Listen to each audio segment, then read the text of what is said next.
mau nabrak dulu nih, aku mau nabrak dulu. Izin Prof. Prof Mahfud ini adalah menteri yang paling banyak membongkar kasus. Kami orang Medan, Prof, senang kali waktu Bapak bongkar kasus Sambo. Karena waktu itu yang dibunuh tuh orang Medan, Brigadir Joshua. Kalau nggak ada Prof, aku rasa publik ini bakal nerima mentah-mentah informasi yang kita lihat di situ gitu. Kita tahu gak bakal tahu benarannya. Dan ini luar biasa, cuman Prof yang berani membongkar, menunjukkan sama semuanya tentang kebenaran kasus itu, Prof. Bisa ceritakan nggak sama kita, Prof? Ibaratnya itu kenapa bisa seberani itu, senabrak itu buat menyadarkan kita soal kasus itu, Prof. Boleh nggak, Prof? Baik, saya berdiri nih, serius nih kalau Sambo. Dispil nih spesial. Jadi, saudara, saya berangkat saja dari putusan pengadilan. Kasus Sambo itu kasus upaya orang menutupi kejahatan dan mau menghapus kejahatan dengan mengorbankan orang lain. Intinya menurut pengadilan, kasus Sambo itu Joshua ditembak oleh Ferdi Sambo. Itu putusan pengadilan. Ditembak oleh Ferdi Sambo dengan alasan yang macam-macam, tapi yang jelas dia nembak, membunuh. Nah, semula kasus itu mau ditutupi begini. Begitu Ferdi Sambo menembak, dia lalu mencari alibi. Dipanggillah Eliezer, disuruh ngaku. Kamu ngaku aja, kamu yang nembak karena ditembak duluan. Nanti kalau kamu menembak, ditembak duluan karena kamu terpaksa nembak, kamu saya bebaskan. Saya akan kadif propam, bebas. Jadi tidak akan dihukum. Perkara ditutup, selesai. Tapi pada waktu itu orang curiga karena olah TKP-nya juga tidak jelas. Terjadi hari Sabtu kalau tidak salah, baru diumumkan Senin, dan penjelasannya juga main-main kayaknya Kapolresnya itu sehingga kemudian saya sedang ada di Mekah, saya baca berita itu, kok sepertinya ada pembunuhan tapi kok datar-datar aja beritanya. Lalu ada seorang ketua IPW Indonesia Police Watch, Sugeng Teguh Santoso, dia berkomentar itu harus diselidiki, itu tidak masuk akal gitu.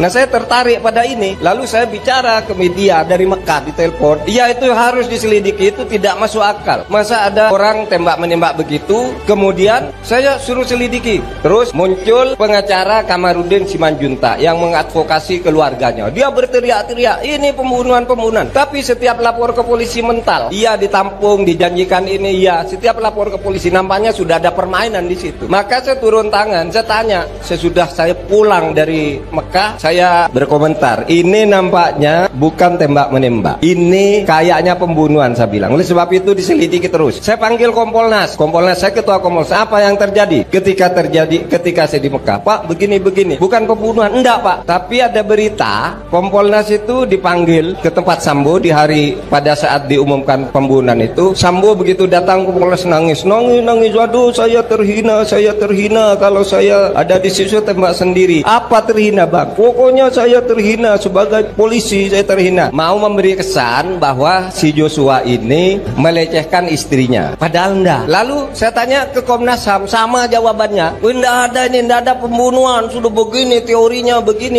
benar dia tembak-menembak. Si Eliezer juga ketika dipanggil mengaku semula di Komnas HAM itu. Lalu olah TKP-nya di kantor Divpropam itu selalu dihalangi. Terus Kamarudin Simanjuntak datang kepada saya ditemani Irma Huta Barat dan siapa, dan keluarganya nangis bahwa kami tidak percaya bahwa ini dibunuh. Saya pun tidak percaya, saya bilang mari kita terus bekerja. Akhirnya saya berteriak-teriak, ini pasti pembunuhan, ini pasti pembunuhan, selidiki. Tidak bisa juga. Akhirnya apa? Kompolnas saya panggil, di mana masalahnya ini, kok tidak bisa terbuka? Anda semua ini polisi dulunya, kenapa tidak bisa mengungkap kasus ini? Pak, Divpropam itu sangat protektif. Orang mau meriksa ke situ, alat-alat bukti semua udah dimusnahkan, tidak boleh orang masuk. Nah, kalau gitu gimana caranya? Divpropamnya saja dibersihkan. Itulah sebabnya jam 5 sore saya katakan Divpropam sebanyak 25 orang saya usulkan untuk semuanya dipindah ke tempat lain, dan Kadivpropamnya ganti. Pak, tidak bisa, itu sudah kami usulkan. Kalau tidak bisa, saya minta daftar sana semua. Nanti malam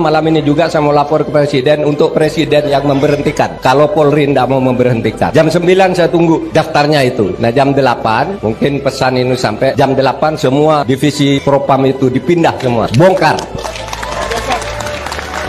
Besoknya Eliezer ngaku, karena tidak ada lagi yang Eliezer ngaku, bukan saya yang membunuh, saya disuruh ngaku. Terus besoknya lagi Sambo tidak bisa mengelak ketika Eliezer mengaku, ditahan juga. Nah itulah kasus ketika kita membongkar Sambo. Jadi saudara, ini kasus sangat luar biasa karena seorang bintang 2 membunuh orang dengan semena-mena dengan alasan yang saudara baca sendiri vonisnya itu. Nah itu penjelasan tentang Sambo.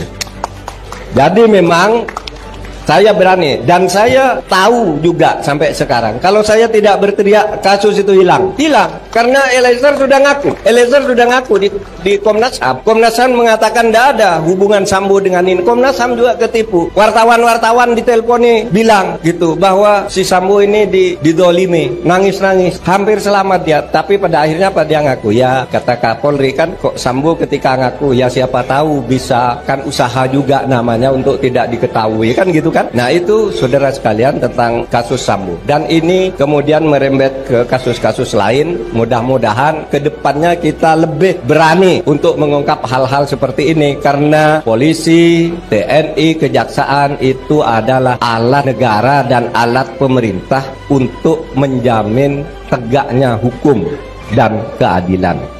Itu luar biasa, Luar biasa, Prof ya. hidup hukum yang berkeadilan. Tabrak, Prof. Tabrak, Prof. Tabrak, Prof. Tabrak, Prof. Tabrak, Prof. Tabrak, Prof. Tabrak, Prof. Tabrak, Prof. Tabrak, Prof. Tabrak, Prof.